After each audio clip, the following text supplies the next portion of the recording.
last set of notes finally in lesson 6.5.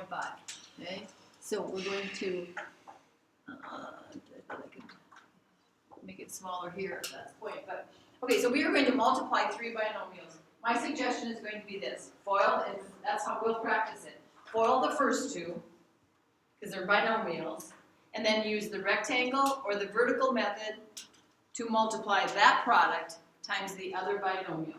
Because we're going to end up with a trinomial answer most of the time when we multiply two binomials.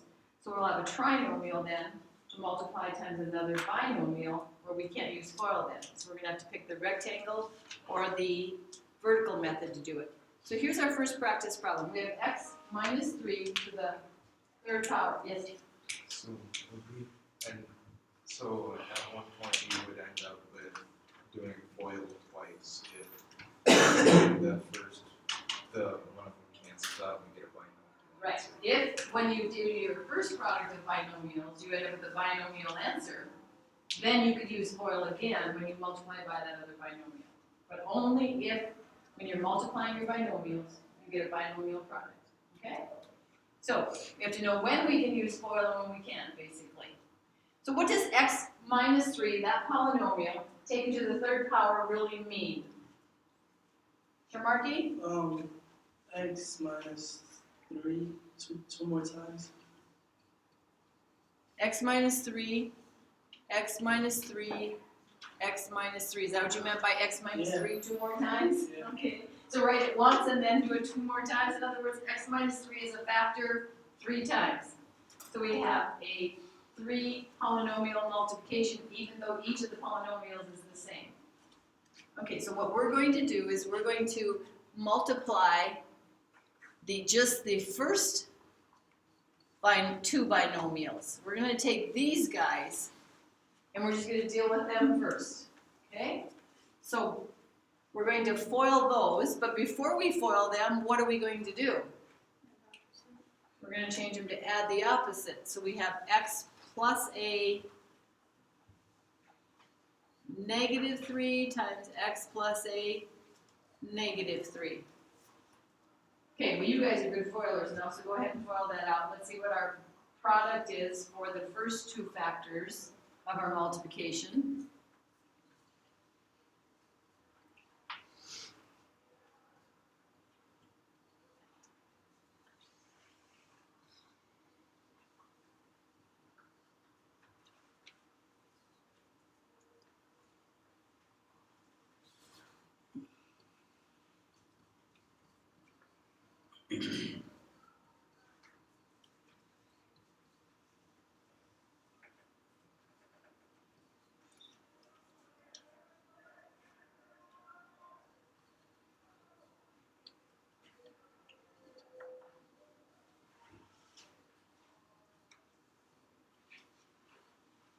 And no need to clean that one up because we're going to multiply with it. So we're not going to clean up until we're done and then we'll get the end of it. So let's see if we agree with, this is me showing adding the like terms here. I just put it like that and said those two can be put together and become negative 6x. So my trinomial answer is x squared plus negative 6x plus 9. Did I do it right? Yeah? Okay. Now we're going to, we have what kind of a polynomial is this? Trinomial that has to get multiplied by the other, so we can't forget that we still have that other multiplication to do. So let's bring that down here in parentheses and show that we're going to take it times the third factor, our other x plus a negative 3.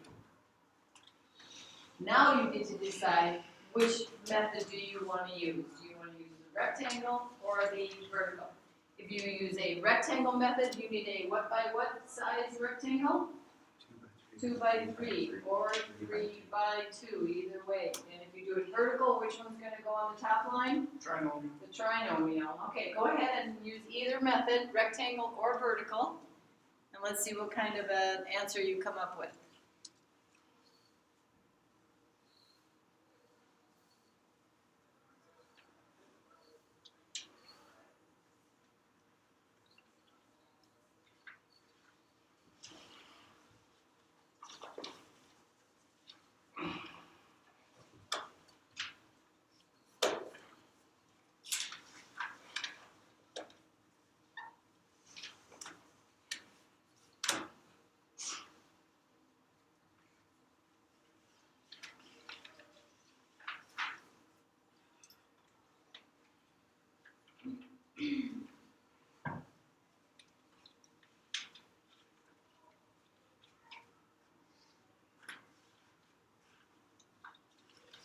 many rectangle multipliers do we have in here? Hands up, if you're using the rectangle method.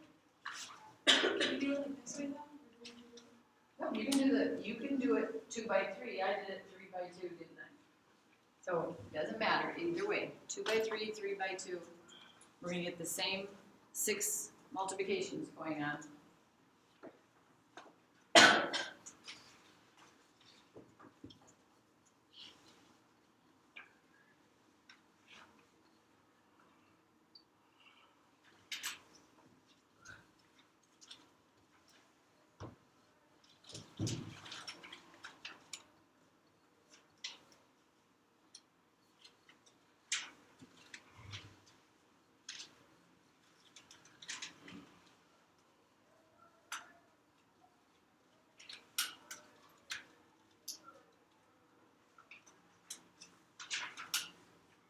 And when we are done, we clean up our answer, make sure that you have a cleaned up answer so that I don't have to take a half a point away.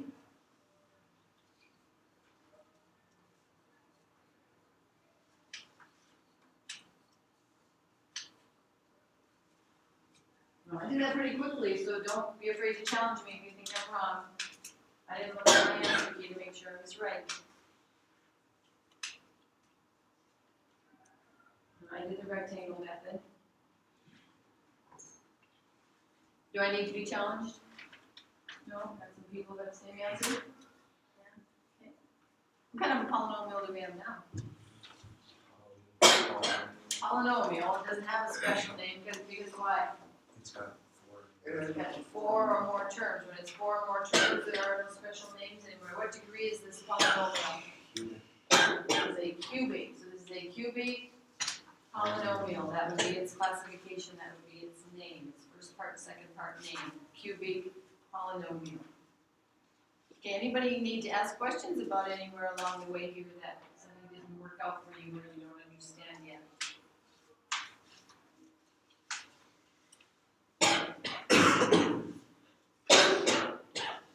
Okay, then are we ready to move on to the one on the back?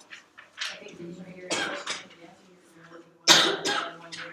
Okay, our one in the back side has more than one variable in it.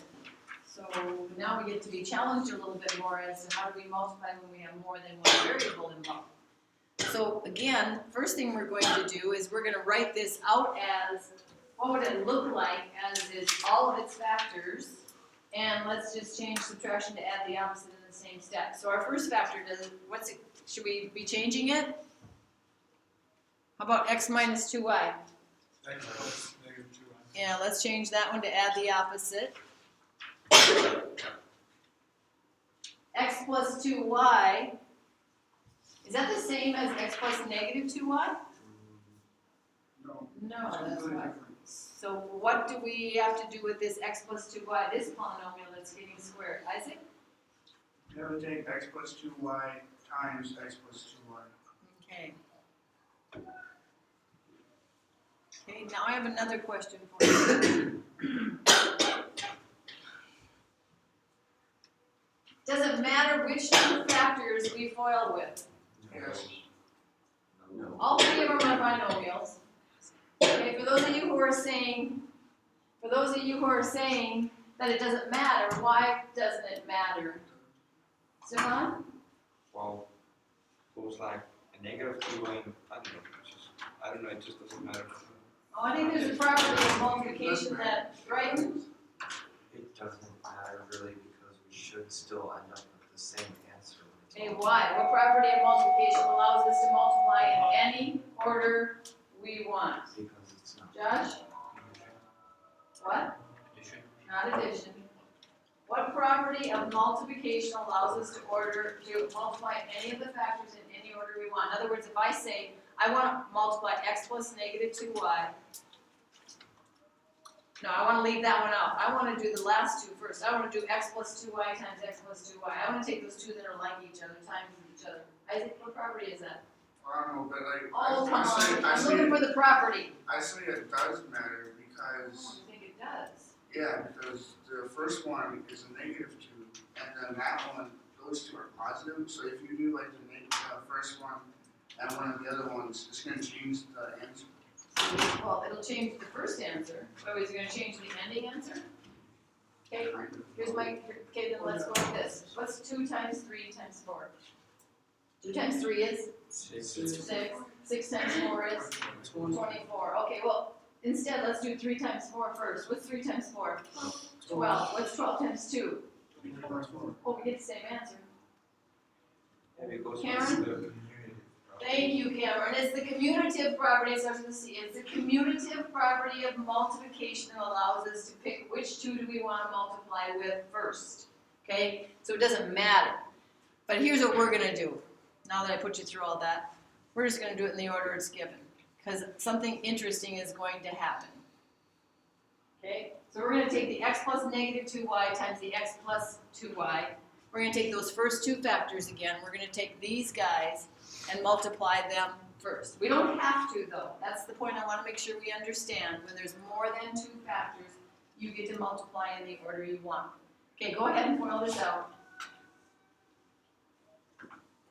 Well, we can do it together. X times x. That's our F step, right? X squared. X squared.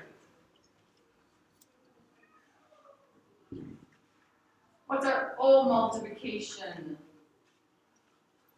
Ariel, what's the O multiplication? Not the O. X times 2.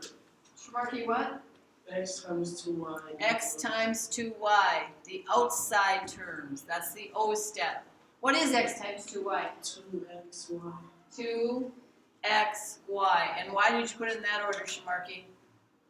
Why isn't it 2yx? Or why isn't it x2y?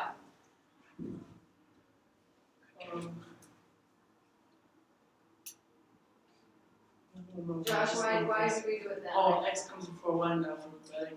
Yeah, algebra likes the constant first, the variables next, and they like alphabetical order, so 2xy. What's the I step? Mia, what's the I step in this one? Negative 2y times x. Negative 2y times x. Class, what is negative 2y times x? Negative 2xy. Negative 2xy, we're going to go with how algebra likes it, right? Constant first, variables next, alphabetical order of those variables. And then L step is what, Ariel? Yeah, negative 2y times positive 2y. negative 4. And what is that, Stefan? Negative 4y to the second power. Yeah, negative 2 times positive 2 is negative 4. Y times y is y squared. Okay. Do we have any like terms? Yes, What are like terms in this? 2xy, negative 2xy. Yeah, these variable parts are the same. So these guys are like terms. What do they become? 0. 0. They cancel each other out. They're opposites. So we don't need to account for them, do we? So we have x squared plus negative 4y squared. And those can't be combined because why? They're different. Not like They're this. decimal line. Even though they're both to the second power, what's true? They're not like terms. They're not like terms. One of them has x's to the second power, the other one has y's to the second power. Okay. Now, multiply. I'm going to say we can FOIL because it is two binomials. What we have left to multiply is x squared plus negative 4y squared. And we didn't use the other x plus 2y. So we have a binomial times a binomial. So for all those of us who like to FOIL, we're going to FOIL again. For those of us who don't like to FOIL, you can use the method you want. But you can FOIL this, can't you? So go ahead and finish this problem and see what do we get for the product of our multiplication we started with.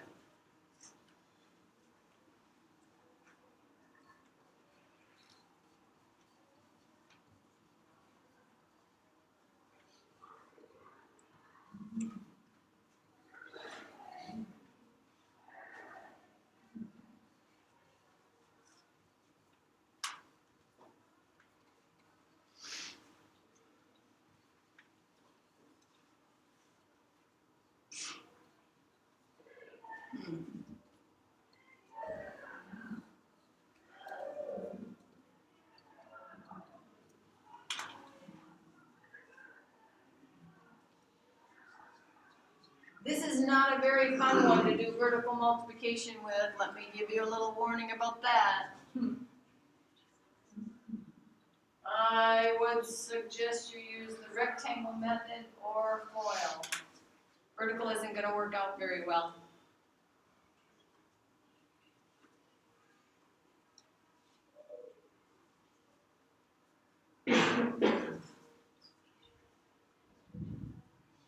What's the product of the first multiplication? X to the third power. What's the product of the second multiplication? Josh? 2xy squared, or 2x squared y. Yeah, and that's how we would write it. 2x squared y. Constant first, x comes before y, so we'll put the x squared first and then the y. What's the product of the third multiplication? Negative 4y. Negative 4x2 y squared. Negative 4x y squared. Does the x have a squared on it? No.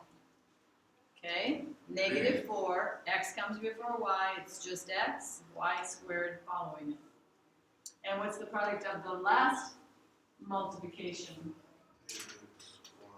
What is it, Malcolm? Negative 8y to the third power. Okay, negative 8y cubed, or negative 8y to the third power. Any like terms? No. Yeah. Negative 8. What has to be true for them to be like terms when they have variable parts? X and Y is up to What has to be true about the variable parts? They have to be exactly the same. They have to match exactly. Does x squared y match xy squared? No. So can we put them together? No. No, we cannot, because now we're adding x cubed plus 2x squared y plus negative 4xy squared plus negative 8y cubed. So we have to make sure we remember the difference between when are we multiplying, when are we adding. When we're adding, we're looking for like terms. Sometimes we're going to have like terms, like this time. So we have a 4-term polynomial answer that needs to be Cleaned up. cleaned up. Okay, so the answer is x cubed. Help me out, class. 2x. Plus 2x squared y minus 4x y squared minus 8y cubed. Okay, So it's this is how we would see our answer in the answer bank. Great. Why isn't the y cubed up in front? Why isn't the y cubed up in front? Where's there a y in front? What do you mean, in this term? Like that. Why isn't the y cubed up in front of that one? Come show me, Trey, what you're talking about. Yeah, the negative 8y. It's in the back, but it's still cubed. Why isn't it in the front of the, Yeah. why don't we move it up there with the x cubed? Oh, okay. And that's another thing that when it is like, the other thing that algebra does is, x comes before y, so any term that has x's in it, they come first. Okay? So all 3 of these terms have x's in them, don't they? And then they go in decreasing order like we do with standard form. 3, 2, 1. And then we put the y cubes last because y's, it only has y's in it and y's come behind x. So that's why. It's like, yeah. It's just like this algebra etiquette that I don't know who got to decide, but somebody did. Cubic polynomial. Is this a cubic polynomial? Yes. No, we can't name them when they have more than one variable. How are we going to decide which variable is going to decide it? When they have more than one variable, we don't get to name them. They don't have names other than this is a polynomial. Okay? Okay, do you have a worksheet, and I don't have it up here for some reason, okay. Any other questions or concerns? Cameron, Well, we had a loose leaf for the worksheet. Mrs. Crevison, does it look like they need a loose leaf for the worksheet? Yeah. Yes, you do.